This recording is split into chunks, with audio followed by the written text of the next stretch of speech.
যারা diet consultation করি বা ক্লায়েন্ট মিট রেগুলার ওয়াইজ করি, তারা এরকম অনেক ক্লায়েন্ট পায় যাদের বাড়িতে কুক নেই বা হচ্ছে যারা বাইরের খাবারের ওপর ডিপেন্ডেন্ট।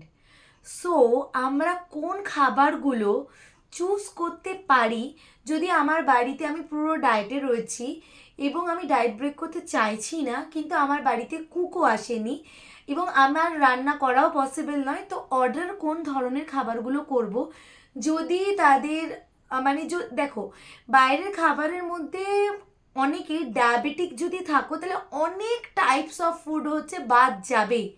যদি ডায়াবেটিক রেঞ্জ মানে আমাদের sugar level, PP and fasting level যদি নর্মাল রেঞ্জের মধ্যে থাকে, যদি আমাদের মেডিকেল কমপ্লিকেশনস অতটা কমপ্লিকেটেড না থাকে, সো আমরা কি ফুডসগুলো ডায়েটের মধ্যে রাখতে পারি সেটাই আমি ডায়েটিশিয়ান শাওলি তোমাদের মধ্যে বলবো।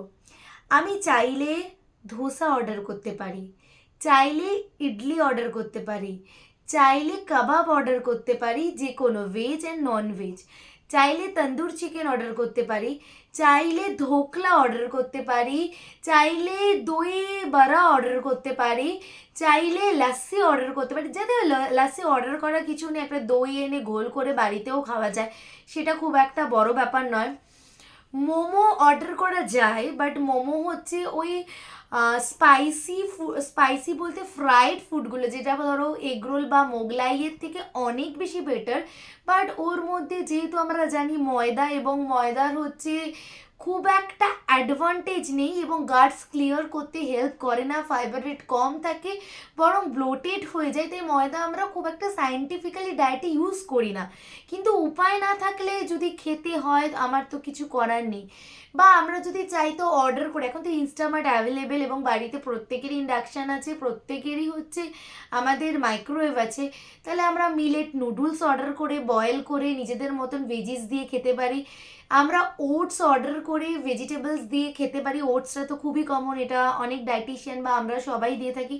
মাখানা যদি বাড়িতে থাকে, দুধ নিই, দুধের যদি কোনো প্রবলেম না থেকে থাকে, তাহলে হচ্ছে ল্যাকটোজ ফ্রি মিল্ক, যাদের ল্যাকটোজ রিলেটেড প্রবলেম আছে, যাদের প্রবলেম নেই, মানে লো ফ্যাট মিল্ক নিলাম 200 ml বা 250 ml, তার মধ্যে বেশ কিছুটা 30 to 40 grams of makhana add on করলাম, তার মধ্যে জাস্ট 1 পিঞ্চ কার্ডামাম অর্ডার করলাম, মানে মিক্স করলাম, দেন হচ্ছে খেয়ে নিতে পারি। যেটা হচ্ছে আমি চাইছি বাইরের খাবার অর্ডার করো না, বাড়ির কুকিং প্রসেসের মেথডটাই রাখবো, সো এটা আমরা খেতে পারি।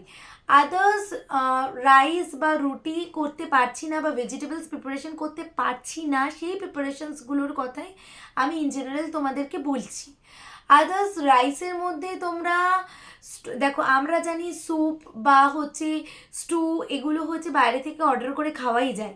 তাছাড়া হচ্ছে বিভিন্ন টাইপস অফ স্যালাড, যেমন ধরো এগ স্যালাড উইদাউট মেও বা উইদাউট চিজ আমরা অর্ডার করে খেতেই পারি। আমরা যদি হচ্ছে বিভিন্ন টাইপস অফ ভেজ স্যালাড মানে পনির স্যালাড, স্প্রাউট স্যালাড, ঘুগনি খেতে পারি।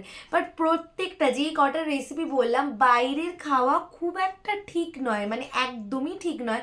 কিন্তু আজকাল আমরা ব্যস্ত লাইফে কিছু করার থাকে না, অনেক সময় সকালবেলা ঘুম থেকে উঠে বেরিয়ে পড়তে হয় এবং তারপরে সারা দিন আমাদের বাইরেই থাকতে হয়, খাবারটা আগের দিন বানিয়ে নিয়ে যাওয়ারও টাইম থাকে না, তখন কিছু তো অপশানস চুজ করতে হবে। ইভেন রাত্রেবেলা ফিরেও বানাতে ইচ্ছা করে না, সো তাদের জন্য এই অপশানসগুলো চুজ করা যেতে পারে। বাট যদি ডায়াবেটিক থাকো, যদি ইনসুলিন নিতে হয়, বা যদি তোমাদের মানে ফাস্টিং বলো বা পিপি বলো হাই লেভেলে থাকে, তাহলে অবভিয়াসলি এদের মধ্যে থেকে কিছু ফুডস খাওয়া একেবারেই চলবে না, তখন তোমাদের ক্যারি করতে হবে, কিছু করার নেই।